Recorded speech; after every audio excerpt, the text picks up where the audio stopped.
Hallelujah, hallelujah. You know, it's Monday morning, guys. It's time to get up and get it moving. Listen, I've been trying to tell y'all for the longest. You ain't got to wait on it. You can pull it down. I'm going to show you how to pull down your blessing today. So, before we get any further, hit my intro.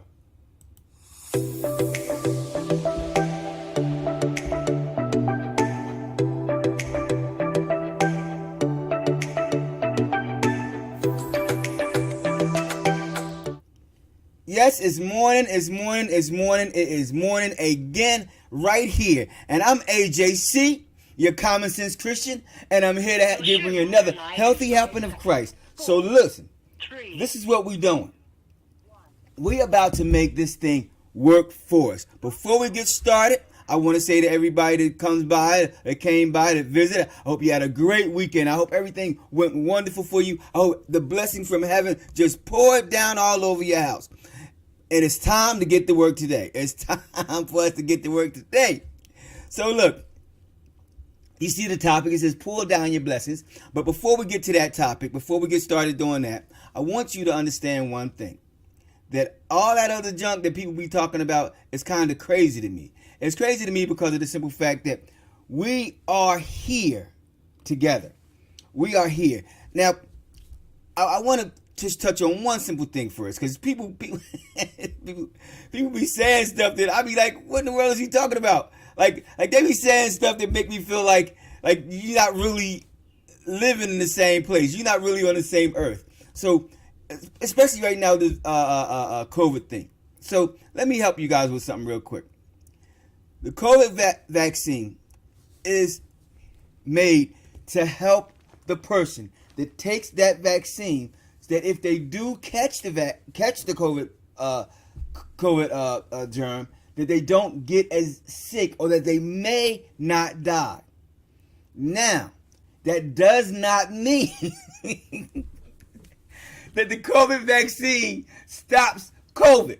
It's a difference. And the reason why I'm making that point, because we be having all these discussions about the COVID vaccine, whether to take it, whether not to take it, and all this other thing. The thing about it is that I think we have the misconception that because we take the virus, we no longer can catch the virus. We have this idea that once we take the vaccine, we no longer can pass the virus. That's not true. That's a myth. A friend of mine at my job, and I thank God for my job, because every week we have to get tested. And the thing about it is that makes me happy is that, not happy, but the COVID itself is always contradicting what scientists say. See, we believe everything we hear. We believe everything the scientists say or want to believe. And it is true. It does help. It does help. Let nobody tell you it does help. But it is not the end all and be all of this COVID thing. I know people right now at my job that have caught COVID from people that were vaccinated. They have documented cases right now of people that have caught COVID, got vaccinated, and caught it again. They even have people that have been vaccinated and died from COVID. And I understand that that your mind is like, oh, but if you get the vaccine, it can help you. It can fight off the vaccine. Even with the booster shot.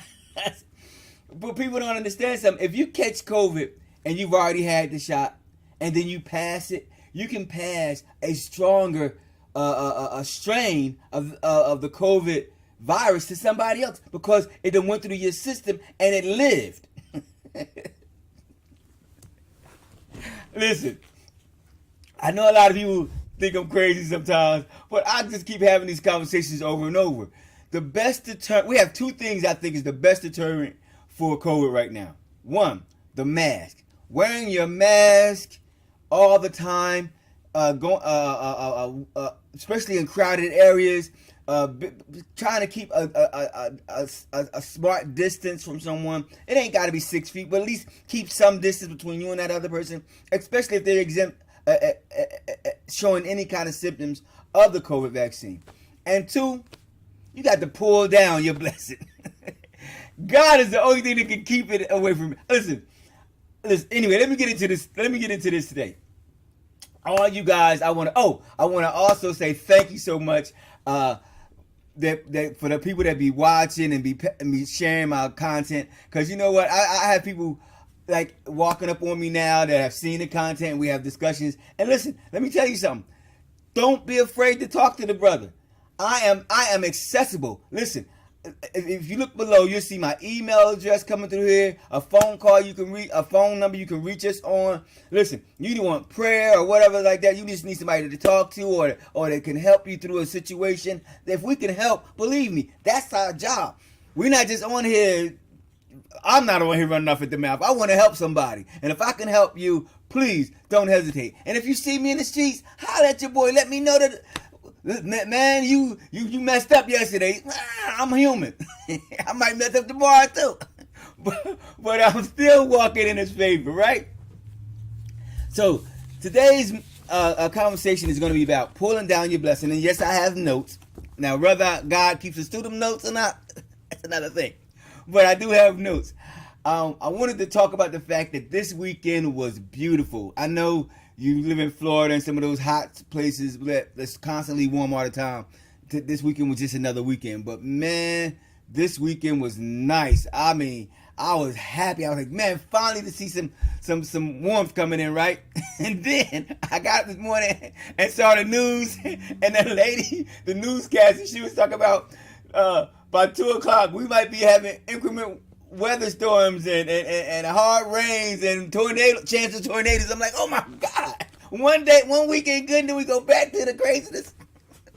I don't know what the world coming to, but I'm going to stay here for the long haul. I hope you will too. Anyway, a lot of times people talk and people forget something. And I like to say it over and over again. Faith is an action word. Faith is an action word. Faith, I can't say it enough. Faith is an action word. Faith ain't just saying it and hope it happen. Faith is an action word. When you have faith, you have to do something to activate that faith. You have to move in that faith. You have to say that, okay, this is my faith, this is my understanding, this is my belief. This is what I'm gonna push this thing. If I believe in something higher than me, a deity, whoever you might believe in, whatever you might believe in, I believe in something higher than me, then I'm gonna test my faith.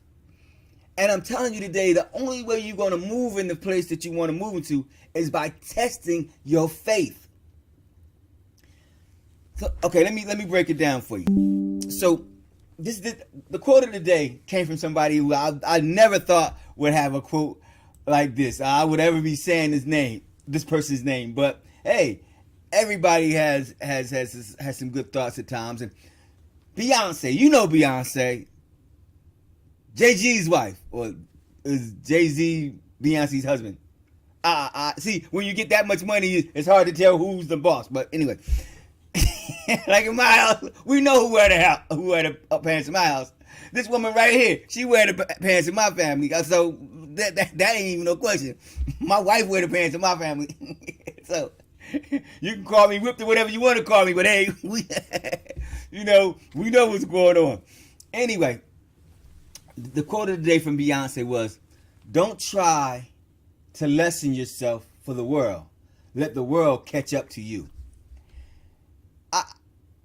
The reason why I chose that quote, because it begins off my monologue for the day. It's talking about so many of us make ourselves lesser so that others can feel better around us. We take down or pull back from so many of our gifts because we want others to feel comfortable. And we end up not achieving the goals that we want because we're waiting on somebody or hoping someone else catches up to where we are, or their vision is opening up to what we see, or they change. We were so busy waiting on others or even walking outside the box. Like in your neighborhood, you won't be considered cool unless you smoking marijuana or drinking or doing drugs or trying to sleep with everybody around. You're not considered cool. You know, you got to have the newest clothes on, the freshest brand names. You got to have the best car and all that. But see, that stuff don't make you who you are. That stuff don't make you cool. That stuff don't make you the person that you want to become. All it is stuff that comes along with it to have a choice. Because that's all it is, really, a choice. You have the choice to do things. And your faith is the thing that fuels your choice. So, when I say to you, don't be like everybody else, be yourself. What I'm really trying to say to you is have faith in God to make you who you want to be, or you should come. See, faith is a moral compass. It keeps you in a specific place to do a specific thing. We allow things of this world to pull us from that compass. You know, you get angry with somebody and first thing you want to do is you want to fight or shoot or something like that. So before you'll go talk to that person and try to talk it out, you'll swing. Or if you don't think you can beat that person, you reach in and pulling out a gun. Before you'll get a job paying $8 an hour or $6 an hour, you'll go out and rob somebody or try to sell drugs. In America today, with so much going on, there's no other place that I would rather live at. We have so much opportunity that for us in America, crime should be null and void because you have too much opportunity. You know, we talk stuff about people talk stuff about the country, but this is one of the only countries in the world that has a system like welfare and things like that to help the people that have less in life or that are downtrodden. You don't go around the world and they have welfare and stuff like that. You got people around the world sitting around starving to death, living in families living in one room stacked up on top of each other. You know, you got to understand this. The amount of people that's in China alone. Anyway, I don't. Listen, you have to get to a point where you say to yourself, this is enough. I'm about to get mine's back. I'm not going to worry about Jane, Joe, and Mo. I'm going to get mine's back. So the best way to do is you got to pull it down. See, somebody sitting in their chair right now and just do a prophetic gesture. See, a lot of people don't understand what prophecy is, and I'm not going to go into it right now, but you can check our servers, the Discord servers, and we have stuff on there about prophetic gifts and prophecy. But right now, what I want you to do right now is over your own head, I want you to reach up and pull down. Reach up and pull down. Reach up and pull down. Reach up and pull down. And every time you pull something down, name it. I'm pulling down my blessings. I'm pulling down my love. I'm pulling down my joy. I'm pulling down my finances. I'm bringing it into my life. See, I'm opening up the door right now that I can have all these things. Everything that God ever said I can have it. Now, I want to give you another key. Deuteronomy 31:6 says, be strong and of good courage. Fear not, nor be afraid of them. For the Lord thy God, he it is that doth go with thee. He will not fail thee, nor forsake thee. Understand something. When you just did is a prophetic gesture. You pulled down your blessings. You pulling down your finances to you, bringing them to you. You bringing your stuff to you. You pulling it from heaven. The Bible says he'll open up a window and pour out blessings that you won't have room to receive. If he ain't pouring out the blessings right now, reach up and pull them down out of that window. Pull the blessings down into your life. Pull your love down into your life. Pull your space back into your life. If you want to travel and do stuff, pull it down into your life. Say, God, I want to travel. God, I want to have life like I really deserve it. Listen, you got to believe in your faith. You got to test the boundaries of your faith. I know so many people holler about faith, and they keep everything in a little box. They keep everything in a little box right here. But understand something. God is way bigger than that box. God is bigger than COVID. God is bigger than AIDS. He's bigger than the guns. He's bigger. And if you truly believe, if you truly walk in that faith, you can know that faith you have in God is bigger, and He'll allow you to achieve the things you want. My brother, and I'm gonna just make this point real quick, and I'm gonna get on out your way. My brother, he all his life he's been a go-getter. He's been a worker, hard worker. Even in retirement, after being sick for a time, he's still pushing forward. And he's not doing it just for himself. He's doing it for those around him, for his loved ones. The man, shout out to my big brothers, but when I look at them, I'm like, man, I'm not doing it. When I retire, 70% of my time I'm going to be spent not working. But he enjoys everything he does. So it's not work to him any longer. If you enjoy what you're doing, it's not work. If the benefits from what you're doing is giving you pure love and joy in your heart, then it's not work. So I can't say that because I love ministry. I love helping people. I love touching people and just humbling myself to the word of the Lord. So I'll probably do it for the rest of my life till I go back home to my Father, and I'll never feel like it's work. But I won't be going to somebody's job. I won't be doing that. I'm going to be going to a place where God says I can go. And if it means full-time ministry, if it means traveling, and it does, I'm ready for it. I'm expecting it. I deserve it, and I'm pulling it down right now. I'm claiming it.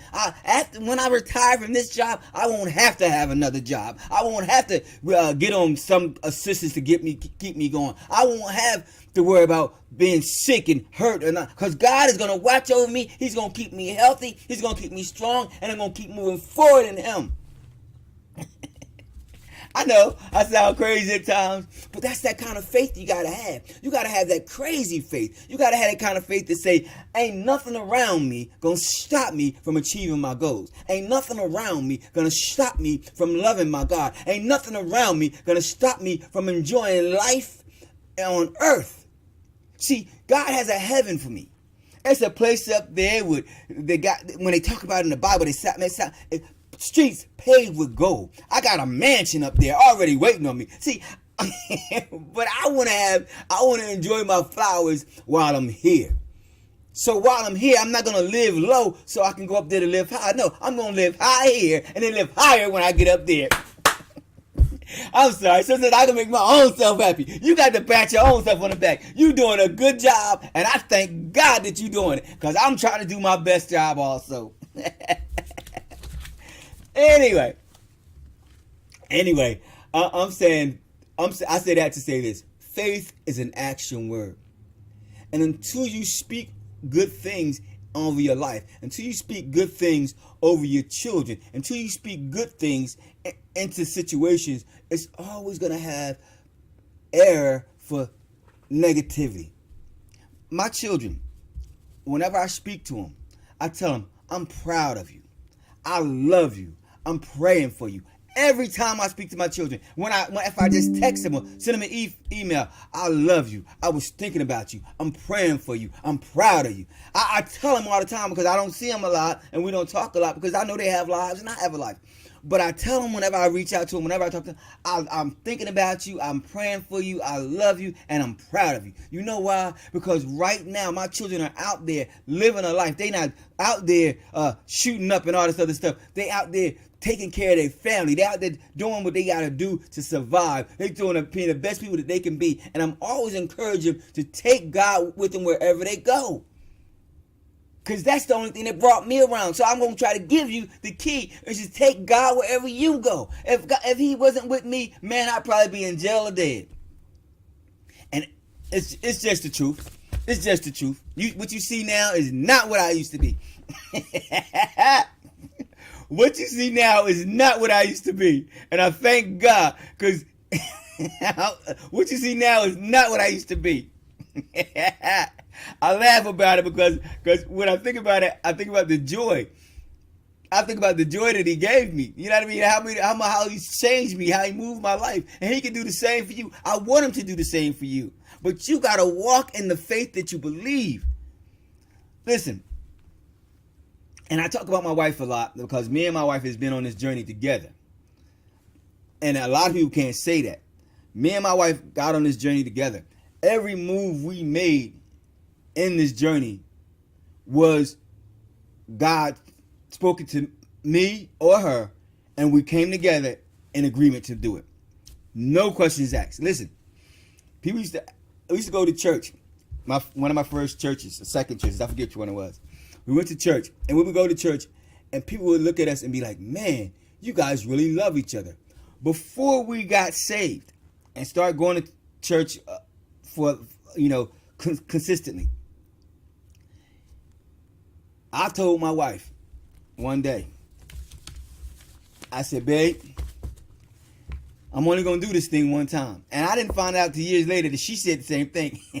I said, I'm only going to do this thing one time. I ain't tell her that, but I said myself, I said, I'm only doing this thing one time. I said, so God, I'm doing it all. I'm giving it all. And if it stay, we stay. If it don't, we walk away. But I used to tell her all the time, babe, it's me and you against the world. It's me and you against the world. And that's the thing about a lot of people. You don't realize that the world and its systems are against God. They're enmity to God. They fight against God. God, you look at the Bible, it's always telling you to love and to share and to be good and be things like that, positivity things. And the world is always saying, mine, take, you need, you know what I mean? It's bad. So they fight against each other.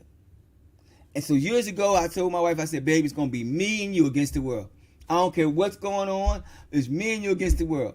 And it's been me and her against the world ever since. And God walked in our life, and it's been great. I'll tell you. Don't get it wrong. We still go through situations and trials and tribulations. Don't get me wrong. We still go through at times. But it's not that we go through. It's how we go through now. See, used to go through, woe is me. Listen, after knowing the word and having it around your heart, after building it up in such a way that we have now, I'll tell it, this too shall pass, babe. It ain't going to be here always. We ain't going to be this way always. God going to show a way up. He going to show us a way out. He got to, because I believe in it. Faith is an action word. Douglas Mallock wrote a poem. And the poem was Good Timber. And it goes like this. The tree that never had to fight for sun and sky and air and light, but stood out in the open plain and always guided its share of rain. Never became a forest king, but lived and died a scrubby thing. The man who never had to toil to gain and farm his patch of soil, who never had to win his share of sun and sky and light and air, never became a manly man, but lived and died as he began. Good timber does not grow with ease. The stronger wind, the stronger trees. The further sky, the greater length. The more the storm, the more the strength. By sun and cold, by rain and snow, in trees and men, good timbers grow. Where thickest lies the forest growth, we find the patriarchs of both, and they hold counsel with the stars, whose broken branches show their scars.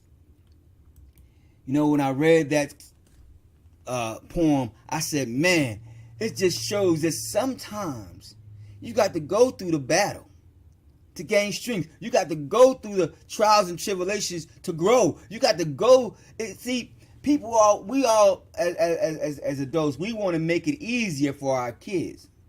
The reason why we want to make it easier for our kids is because we had it so hard. But you got to look in the mirror and understand something. You got here from going through those struggles and trials.